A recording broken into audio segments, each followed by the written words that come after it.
Hello everyone and welcome to H621, and we will continue today with David Bohm and his most interesting explanation or elucidation of quantum theory.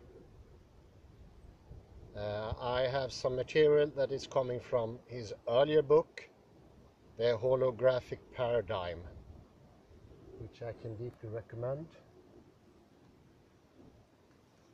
And I'm realizing more and more something that I always implicitly had realized, and that is that this thinking has to be done. We need to see why, in what way, how the classical world, classical physical world works, what makes it tick. What is it in that world that makes it feel real to so many people? Almost all people. And before we figure that out, we cannot rid ourselves of classical physics. And there are two reasons for that. The first, we will be caught in the nest of classical physics without a doubt. Because without another way to fathom how things happen about in the world and what is their true existence and the value of truth and the value of direction and all those things. If we don't have an alternative to those things, everything is going to be phony. Then we will stay within classical physics, because human beings need those things. We need to survive. We need to understand the world. It's even harder than that. So without offering a more comprehensive understanding, all challenges to classical physics must fail.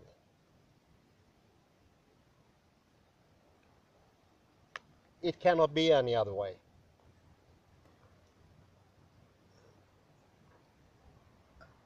And this goes to show that I don't have that quote ready here, who said that, but it's not an important quote. But anyway, I'd be happy if somebody provided with the maker of the quote. If we don't go through this process, as explained by David Bohm, we will be guilty of intellectual dishonesty. Because we can't say that other things exist, because classical physics puts its limits, and as long as we are believing, as long as we are in classical physics, we have to follow those rules, since there are no other rules to be followed. And to say within classical physics that there exist ghosts or whatever, or even this was a happy synchronicity, it becomes wrong. It becomes wrong until that day you really understand it. It will still happen, but you won't understand it. You need to embody the knowledge. Otherwise, it will be a knowledge just of the head. And that knowledge is not rooted in the implicit whole. So it's a shallow knowledge. It's not very certain. It doesn't give you any nutrition. It becomes phony.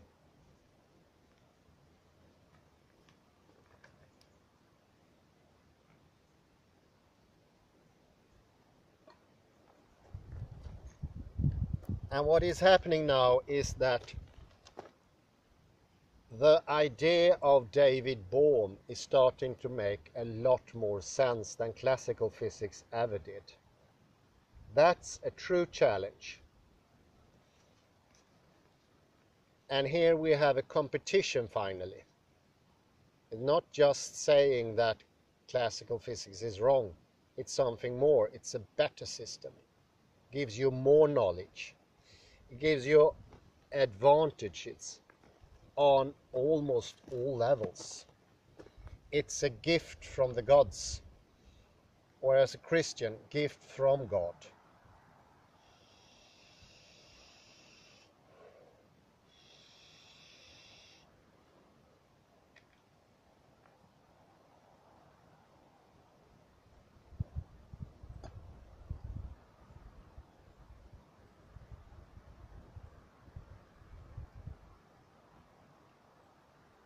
Start with a quote here. Reality is the unfoldment and enfoldment, and this is the universal movement, while the extended and separate forms that we commonly see in experience are relatively stable and independent. Patterns maintained by a constant underlying movement of enfoldment and unfoldment is the basic structure, the basic movement of reality. And here Bohm is referring in his book The Holographic Paradigm to the hollow movement. And this is a more original, more profound movement. It's not movement in first level sense. This is higher level sense. It's a movement that founds both stability and movement in the first level sense. And as I mentioned before, a ambigram is very good there. There is a movement in the ambigram that is no movement in any ordinary kind. Nothing is moving. This goes to show this movement is more profound, more original, more primordial as well, I would say. And that's a movement that is definitely ex anteriori. It's before everything.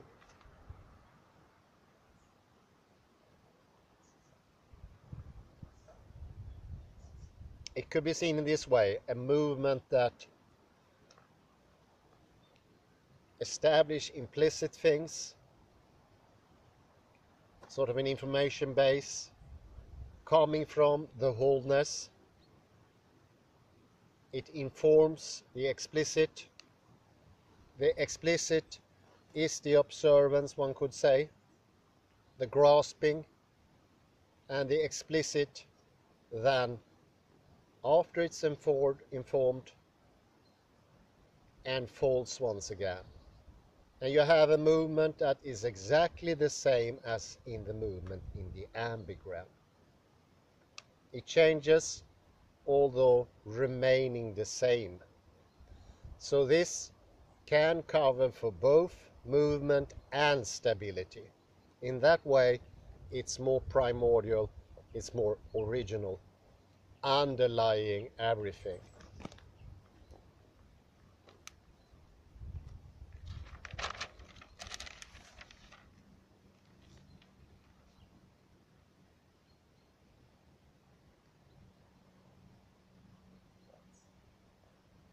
One could say, here comes an example, that future events is something that is explicated of what is implicit in the past beforehand, and it gets unfolded and it turns into future.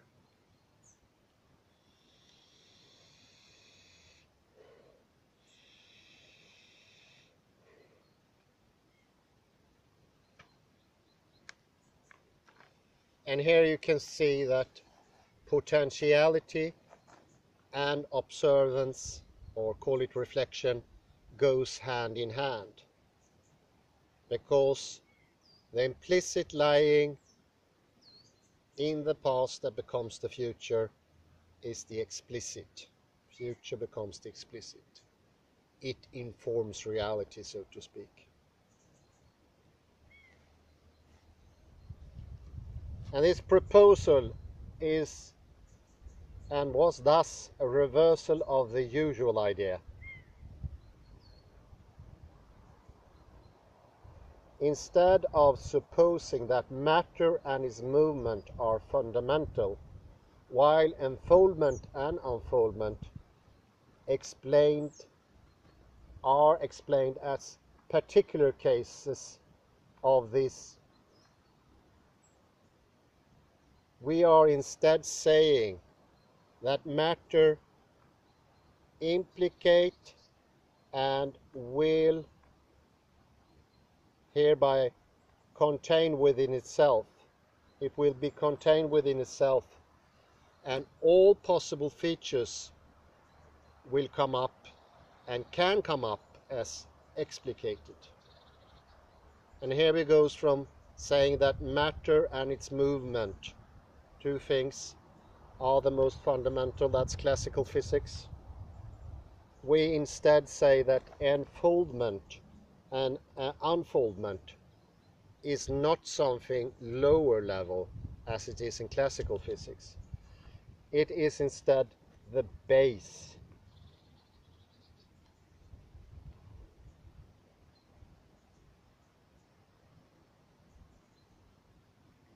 And the implicate order will thereby contain within itself all possible features of the explicate. So, as in the example mentioned before, and this is the fourth time I mention it, sorry to be repetitive, but this needs to be firmly established among you when you go further. That, as I explained earlier, with the different takes on gravity, 15th century, 17th century, 19th century, 1927, they are all incommensurable explicate observances. Underlying something is something implicate, and this implicate contains all the features in 15th century, in 17th century, in 19th century, and 1928. It's all contained in the implicit.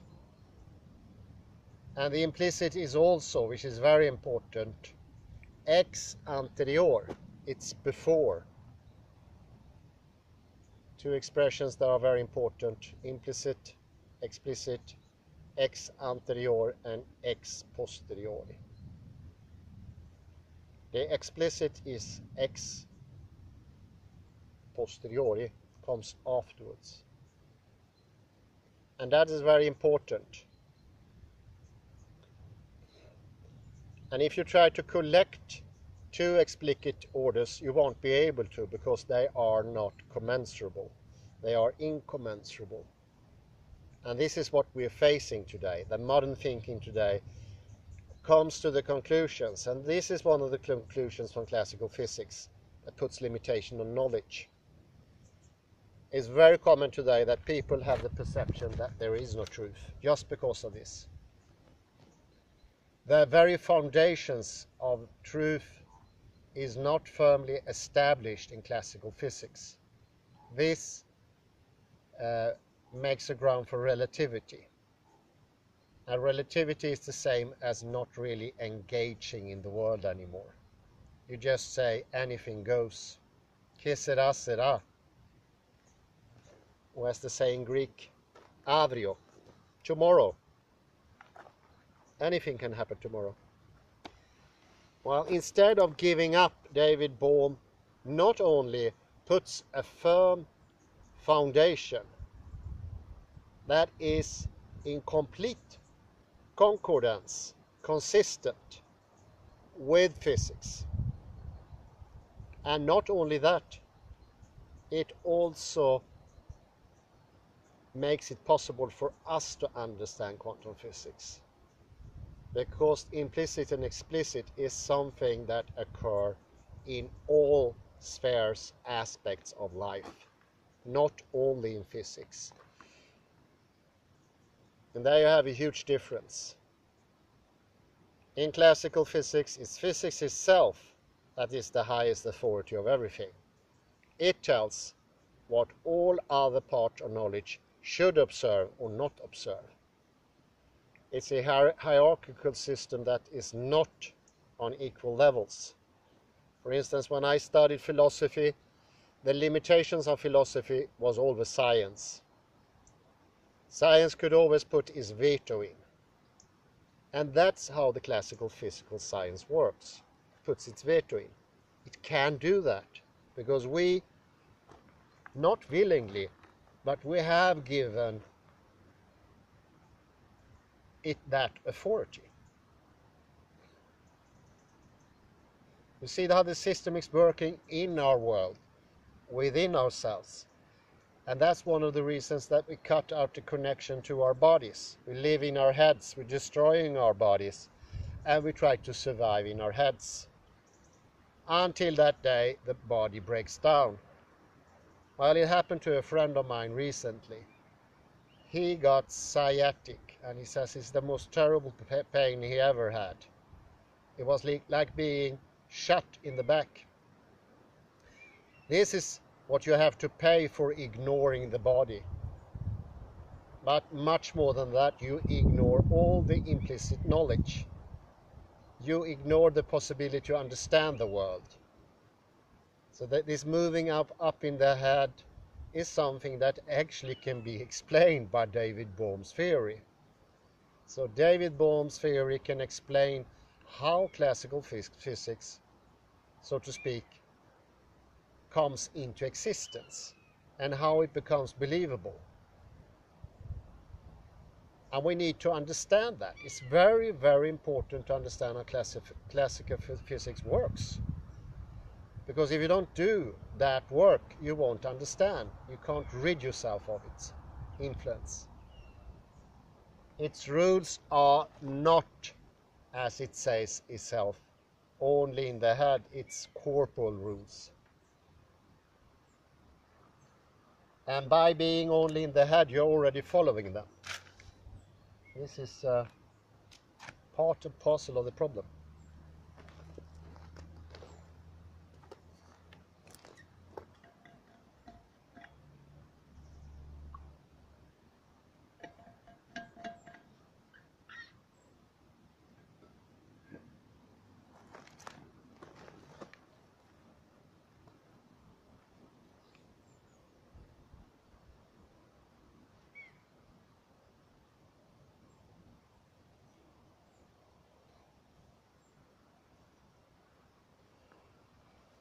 Physical properties, like materiality, are not constituted of localized elements, but that instead that the whole can be enfolded in each part and the part enfolded in the whole.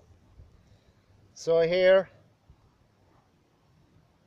we've been looking for physical properties in the localized objects. They are not only objects, they are localized as well. And that was the project of classical physics, a project that failed in 1926.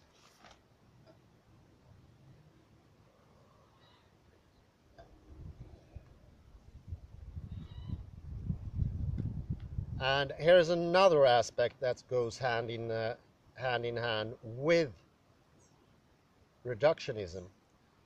Not only should everything in classical physics be reduced to the smallest part, they are all the same and they are all localized in the coordinate system. But we also get another view of what is the big. And usually we think about the big as a conglomerate of the small parts. We add small parts until we get the big, until we get a heap. And this causes loads of problems. Already the Greek were thinking, when does a pile of sand corns become a heap of sand? Where is the transgression point?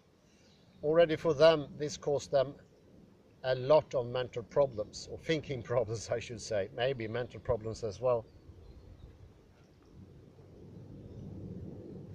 Well, we need to rethink the big. Our usual intuitions must be looked at. The big is not a conglomerate of small things. Not in physics today, not at all. Neither is it a contextual weave of the small things that has properties that goes beyond the small things. I think that is called aggregation theory, or some properties turns up when you have enough of singular properties. That's also not correct. That's classical physics lingering on. Instead, big is completely different. It's not derisive from the small at all. Doesn't have that connection. It doesn't stand in contradiction to the small, not in the normal logical mathematical sense, and neither is it built up with the small. So the big is something different. And here you see how the Greek problem with a heap of sand disappears directly. Big is something different. Doesn't have that obvious, in classical physics, in Greek thinking, connection to the small. And here we are on a good start in understanding the big, the universe. The universe is actually the implicate. It contains everything. And it unfolds. It unfolds as the particular, as the localized. And here you can see a very good explanation for the indeterminism we get from Heisenberg and quantum mechanics. It's a particular way that something unfolds, becomes explicit.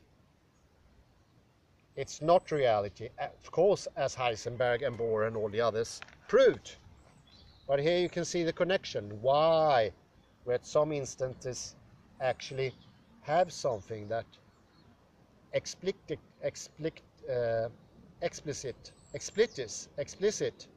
is localized, but it's never localized in an implicit way. That we know for sure.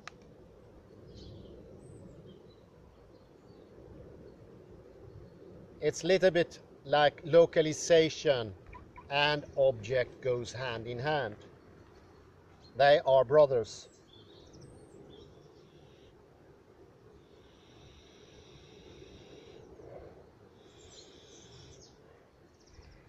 And I mentioned before there is an obvious split in the Cartesian coordinate system, where space is completely different from what you find in space.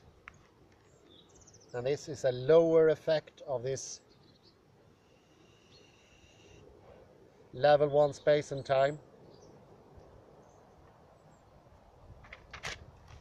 But let's go back to what we covered before during these 600 lectures and plus more. Here we come to D. And we have a lot of material here, and it's so fantastic to know we're standing on something that is established. We've done the work. You could say we've really done our homework. Hours and hours of studying, repeating, needling, getting this knowledge embodied. First, I would say, just like words, just like something shallow, not meaning anything. But then, after a while, the meaning comes. It becomes embodied. And the nice thing, when it becomes embodied, you can draw all the conclusions you want. You have a tool that's unbeatable. And here we start where it started somewhere, with Julian Barber. Julian Barber showed that properties of the material cannot be deduced from localized part, but only from the whole. It's a holism that he's propounding. Localization and objects come at exactly the same time, and that's how he solves the problem with absolute space and time. That enormous problem just disappears in Julian Barber. And this was, of course, an opening. It was a great opening for me. It was liberating to understand that, because otherwise I would have been stranded into paradoxes to this very day. Julian Barber called this a global definition. Everything in the world is the relationship of the universe as a whole. So the part takes its relation to the whole. We decide where something is located and what it is in relation to everything else in the universe. And this is, of course, exactly what Leibniz meant with the monads. The monads do not have properties inside of them. Remember, they didn't have windows. You couldn't look inside of them. They took their properties from being somewhere specific. And being somewhere is incredibly important.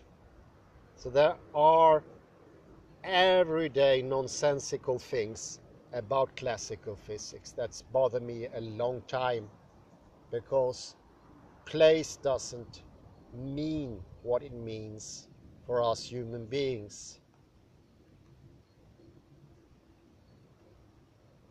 Well, you have needle in the haystack. You know that the needle is in the haystack, but you don't know where. That doesn't seem to be a problem for classical physics. Where something is extremely important. A drawn fist out in empty space is not a problem. A drawn fist placed on my cheek is a big problem.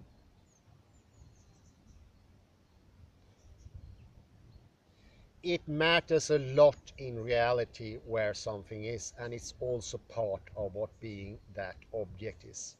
It cannot be taken apart. That causes problems.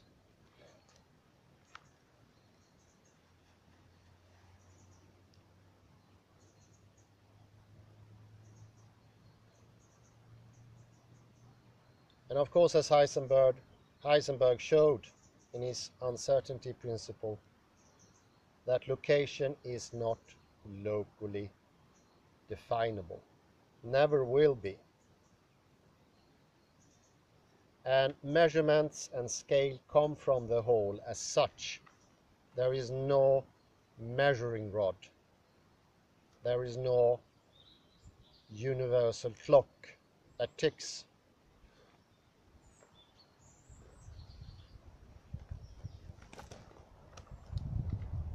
You see here how implicit, explicit, and the Holo movement is loosening up these things as well. Exactly as Julian Barber did, and the information, the evidence we got from quantum physics.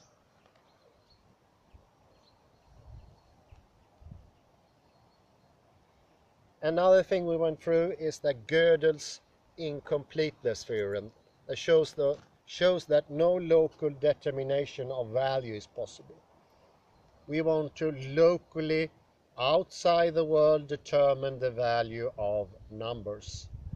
And we say the working of the numbers can actually be apart from the universe.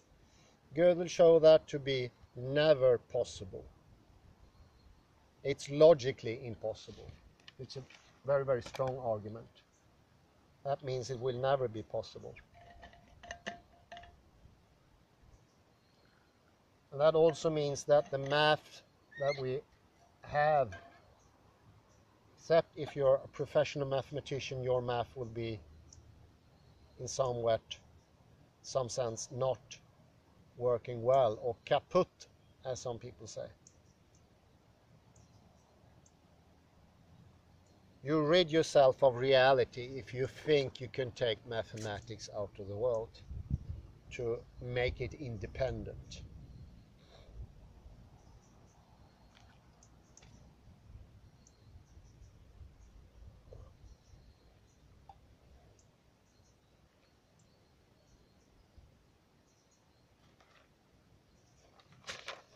And here we have something else. We come into D2. Do not forget Benoit Mandelbrot and chaos theory.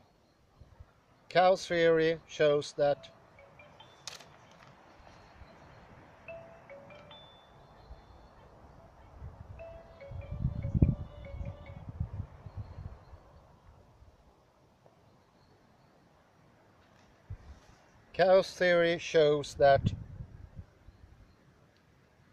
you cannot deduce the properties of the whole from the small, and that order is an emergent property coming from the whole implicitly. It's the whole that decides the property of a chaotic system, and that is ordered. It has structure, but that structure, that order, is not at all coming from the small constituting parts, as a classical physicist would have said.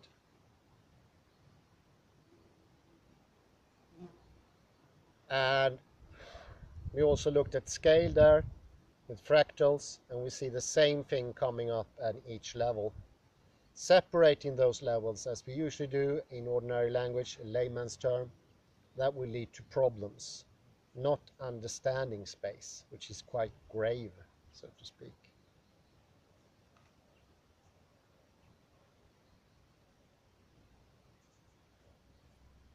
Come to E, part E. Our proprioceptive perception of the whole is the real foundation for knowledge. Here we have proprioception that will lead us to better decisions. That will lead us to knowledge, because this is part and parcel of the whole. And that might look in classical physics something like Jacques Monod or Steven Weinberg or Carl Sagan made up, you're just a little speck in the universe. Already there we have the classical physical idea of small things making up the whole. The big is nothing like the small. They are intrinsically different. And therefore scale doesn't count. And that means that we can actually perceive the universe. This is not a game with words. And it's even better than that. David Bohm shows that even classical physical knowledge, the little there is in there, is coming from the foundation of the whole. But it's just because of classical physics all extra structures of the idea of an abstracted head, having no connection to the world, and it sort of observes the world from a distance. There is a distance in between that already puts some problems with knowledge. There's a time lag. In classical physics, we don't perceive things immediately. We have to wait for the light to reach our retina, and that being processed in our nerve, the base of the eye, so forth. So already there is causing it to be not perfect, the knowledge. You see that this constant problems in classical physics. You get a knowledge that's being transported, mistreated, a little bit like sending a parcel through the Swedish mail system, PostNord. Try and send a vase there, something fragile, and you can write fragile, fragile, all over the place, all over the box, and the receiver will end up with a cracked vase, no doubt. It will be mishandled, it will be transported. I had one parcel being sent to 4 different places. When I finally caught it, it was moving again. They were taking the parcel out, sending it somewhere else. This is the same with knowledge in classical physics. It comes delayed, relayed, and distorted. It's not a good knowledge to build on.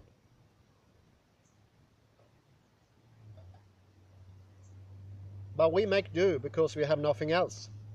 So I'm not criticizing classical physics. We have to make do what we have. And that is the saying of David Bohm. And this goes to show this is a more encompassing theory that David Bohm presents. It has within it classical physics. It's not two different inconsumable things. Classical physics is inside of the implicate order.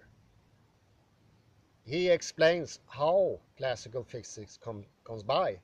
How come we have localized things to some extent? Now you're here. You need the explicit order as well as the implicit order.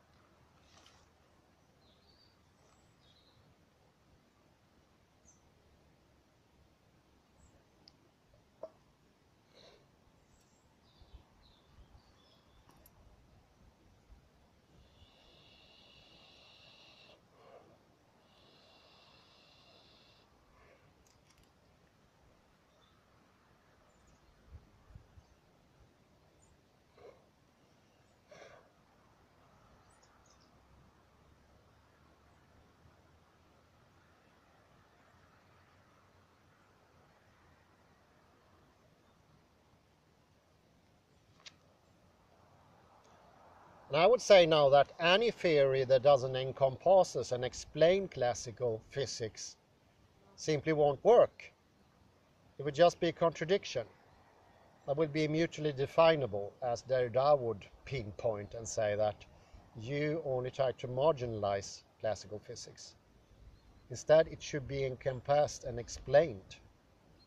And you need to feel yourself inside your body how your perception comes up of classical physics. Only then, when the knowledge is embodied, will you come to an understanding. Also a very important thing. It was just the sheer movement of having consciousness, as Richard E. Lynn said, in their head as something transcended. Already that is part of the problem. The delay.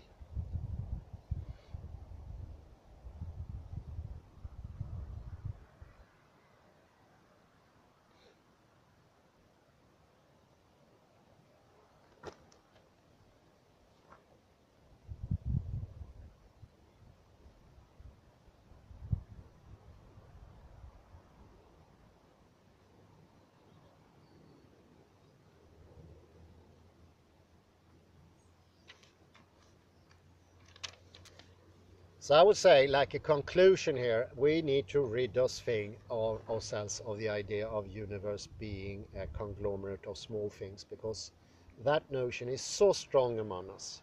It's very, very hard to get rid of. And I'm especially infected with that because I was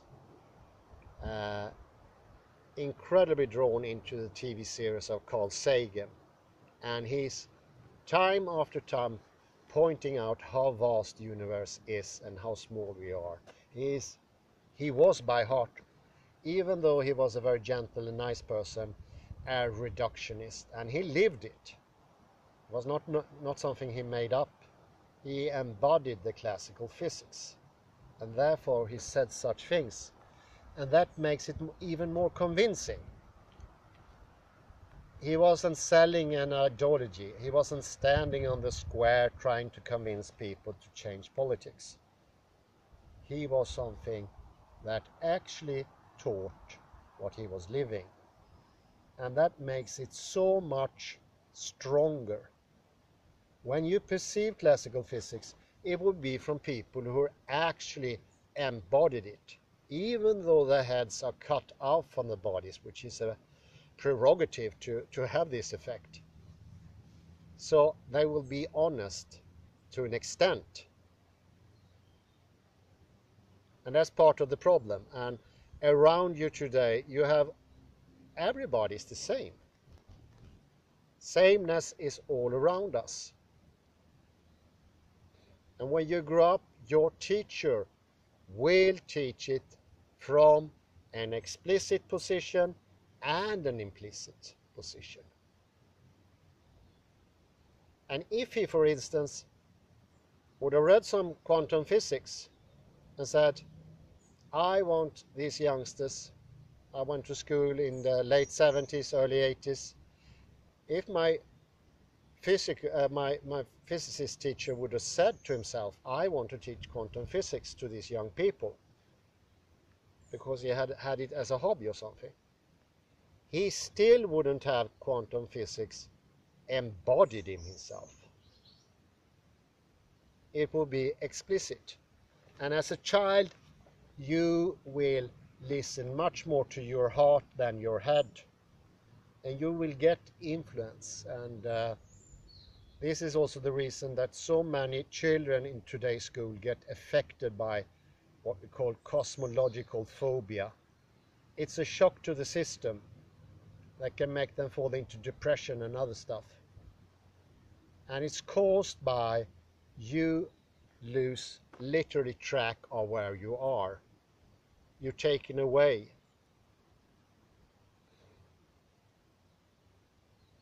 It's like standing on a boat on stormy sea.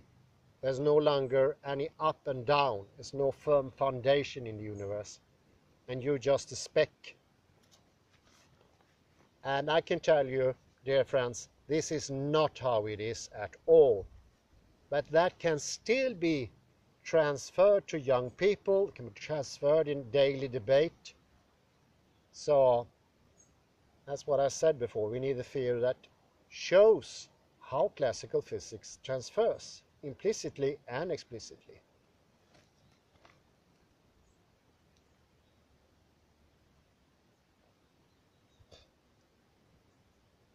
And of course, this is the reason all the clergy in Sweden, they make compromises with science as they think is science, what they think is science. They have to. Just like when I read philosophy the other year. Philosophy takes second hand. First come classical physics. And it has to be that way. That's how it unfolds. One thing is more real. And the same goes with the clergy.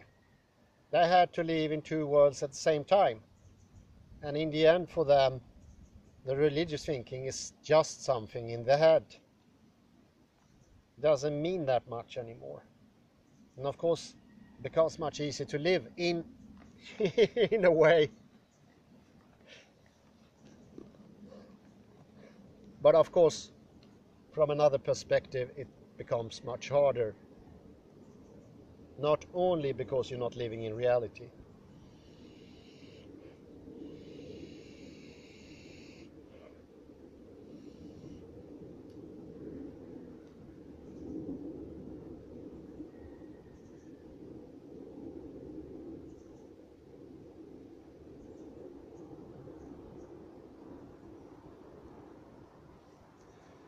And also with this big model of the universe as a conglomerate of little things, that also make it impossible how something can actually be defined, how something can be particular. So we lose in both ends. What do we have in classical physics? Well, we have localization in the coordinate system. And it's not worth so much because it's a relayed, it's an indirect method. It takes time to think these things out. You do it afterwards. Just like John Libet showed, that thinking comes after both action. But listen now, after perception comes thinking. We have a new sort of thinking. The thinking of the head comes after perception. It's not simultaneously. Something we put on reality. Sort of a decoration.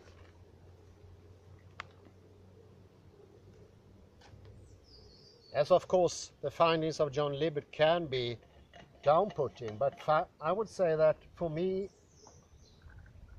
that strengthened my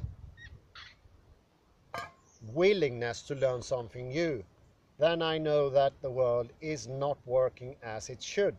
So that strengthened me. But a lot of people, they don't really like Libet. His discoveries are appalling to them. I have friends who think that. But it incited in me a fire to go even further. And I'm thankful for Libet without a doubt these days. Although it was a blow to the stomach to be shown that you're not responsible for your actions. You start to act long before your conscious head consciousness starts to act. And what the head consciousness does is just to make up a story why something happened. So if somebody throws something at me, I catch it, and then the head makes up a story that I wanted to catch that one. And that head send out signals to my hands to catch the ball or the stone or whatever it was. A shocking conclusion, but that's actually how it goes. If we lower our consciousness to the body, not only will our senses heighten enormously, because we're so shut out of the world today, and we don't feel anything. We will have access to enormous resources of knowledge. Enormous, because they're going to be the whole universe in a way. And we already know, we mentioned that when we had another part of the puzzle, a part of what made this knowledge today in the 621st episode possible. And that's the Neurological Experimentation that says that only a couple of percent is conscious, head conscious. The rest is here in the body. And that knowledge is vast. Trust me, it's enormous. Our bodies, every single body processes more information than all the computers in the world at one instance. And of course, we don't have access to that. Why? We don't even have access to our bodies. We slump. We mistreat our bodies because we don't feel them. So you see, part and parcel is to having defunct bodies like Descartes, and defunct working of the hands, and all those illnesses that are becoming so common today.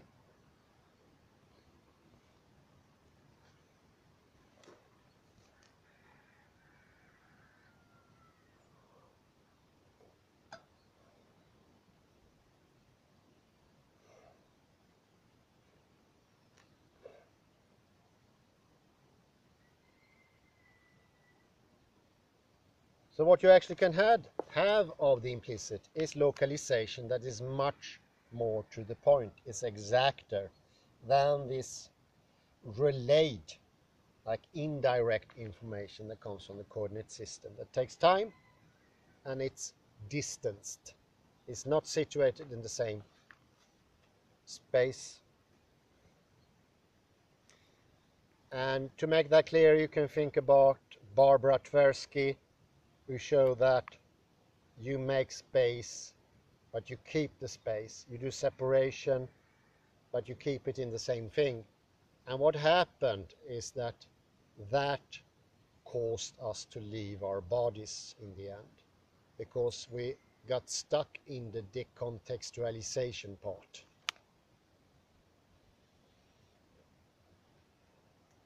And although it's a perfect tool to make plans, which it is, it's not a good tool to perceive reality. It was structured to make plans, not for perception, for experience. And that's how the system of classical physics is working today. It sort of replaced reality. It gave us a proxy, a dummy reality.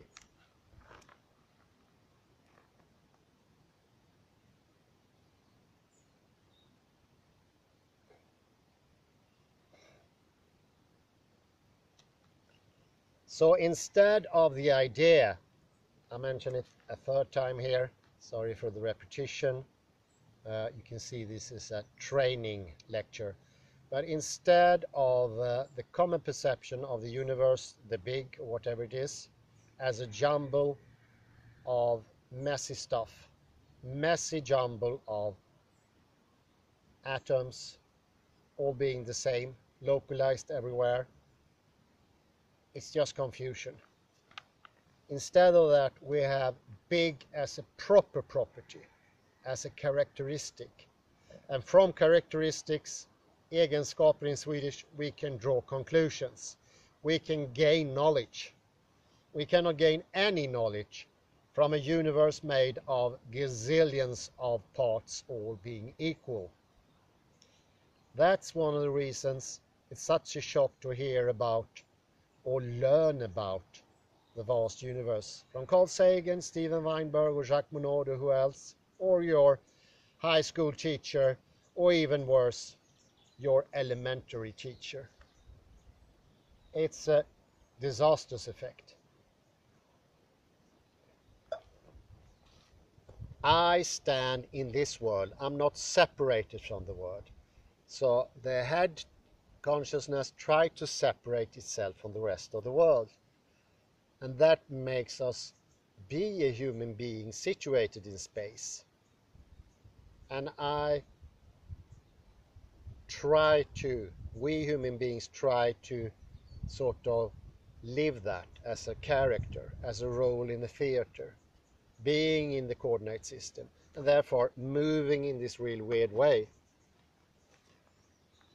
Discoordinated,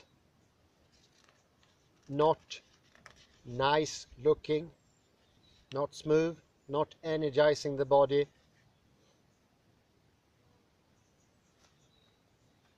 And also in this big, you have the intentionality. What is intentionality? Yeah, that's the direction of the holo movement. The intentionality is the will to know itself, to make itself known by unfolding and exfolding. That's how the universe makes itself known. And that's a constant progression. It grows bigger and bigger and bigger. Because this bigness, so to speak, sorry for the word, is not at all similar as the usual bigness that we have as a conglomerate of things. This is a true bigness. Not a contrast either. This is the true bigness. And this is the truer movement, the holo movement, because it underlies the production of what classical physics holds for real.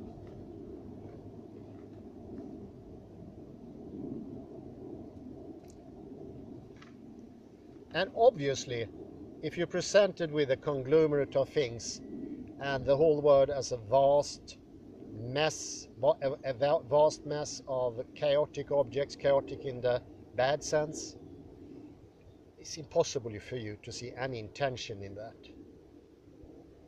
And remember how Leibniz and Huygens reacted. It's an ungodly word, they said. Well, that ungodly word is the living word of us today. Obviously cannot be any intention in the classic physical universe. It would be intellectual lying to say that. That would be head-oriented, not embodied thinking to say that. It wouldn't be true. It wouldn't be true to what you self think and perceive. No meaning can be derived from this meaningless universe. A conglomerate of small things is in itself meaningless, obviously. But as a big thing, it becomes extremely meaningful because it does things, it has a direction, it produces. And we are part of that production. You say a one model of the universe completely lacks of all sorts of intention. Actually, it's even worse than that. Classical physics takes its standpoint to be meaningless because it has to be meaningless. It was built to be meaningless. Look here, there's no properties in the little sand corns, dusts of sand that make up the rice corns that makes up the world. No properties, not like the monads. Without properties, we can't have purpose. We can have nothing informing anything. And of course, this also goes to explain for the scary effect of the vast universe, the Carl Sagan universe that scares people. You should be scared. This is a horrible fantasy, but it's also something you can live, which of course is not the nicest thing to do.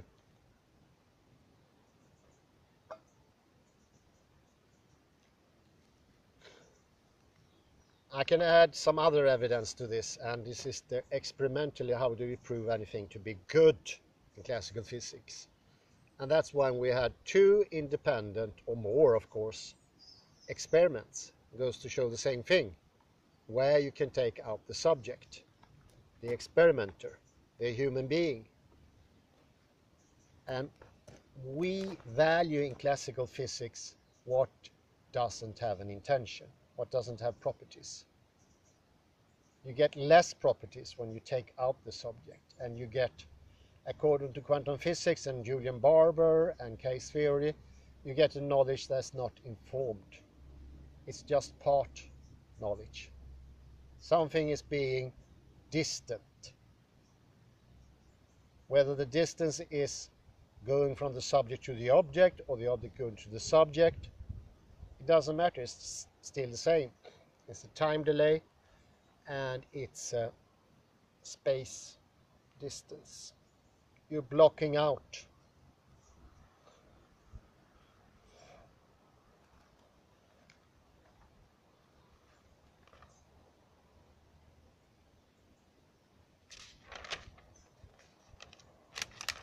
And of course, this blocking out comes with a price. It takes a lot of effort. Not to be conscious of our environment. That's just being into the camera as me now here. Takes an effort from my bodily system. It makes it hard to stand. Whereas I take in the environment and the sky and the background, I become more grounded. You see, the wholeness, the implicit is good for us. And feeling better, what better proof can you have? It doesn't get any better than that. True knowledge is embodied knowledge, because the body has the connection to the surrounding universe. The shut-out head can only get delayed, relayed information, second-hand. And second-hand purchase is not always good. These pants, they are second-hand shop, vintage as they call it, or retro. But it comes with a price. The fly is not that good. Somebody decided they want to have a pair of trousers that has a fly that doesn't work. Well, now I have it.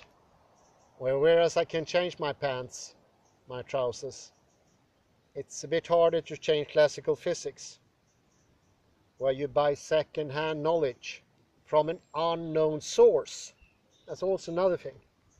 The source is always unknown. There is no, you don't know where the knowledge is coming from in classical physics, because we want to make the knowledge strömlinjeformad, like chlorinated, sterilized. So it shouldn't make any difference where does the knowledge come from, because all the experiments are the same and they show the same. So that's a little bit like industrialized products, like food products are too industrialized, like meat on a can or something like that. Well, you can eat it, but it's not too nice. It doesn't give any information. In classical physics, we never know where the information is coming from, whereas in quantum physics, every experiment is unique. It has a special place and a room, and that makes it in contact with the whole, whereas the classical physical knowledge make it up in the head and also with a distance to the whole, puts in a distance, and all of a sudden the knowledge is dimmer. It doesn't have a sender. You don't know where the knowledge came from. And that goes hand in hand with the Western languages. We don't tell where the truth is coming from. If I saw around the corner a deer and I told it to some other people, soon enough in Western languages nobody will know who saw it from the beginning and to what degree of preciseness and where it happened and in what state of mind. All those things has to be told in, for instance, Korean and Japanese. They're an important part of reality. But Western languages ignores that. Take it out of the context and we rid it of a lot of the information. And in the end we're standing on a piece of information, we're trying to use a piece of information that doesn't really add up because it's second quality information.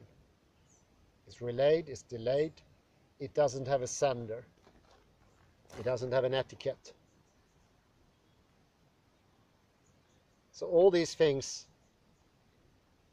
shows that our current knowledge is being thinned out somehow.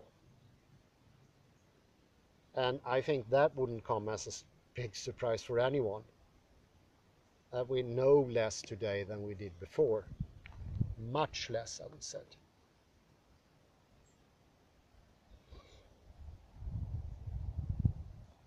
But there is always a way back to that knowledge, because the implicit knowledge never ever dilutes. It's always there, comes in vast quantities, it's interminable, and it's just beyond belief. Reality is much more diverse, much more fantastic, much more enticing, and you will find in every part of the universe intention, not lack of intention, because that's what the universe does. And let me round the whole thing up with a quote of Julian Barber. I found a universe that measured itself out. It can't be finer put of this noble man. And I say thank you very much for me.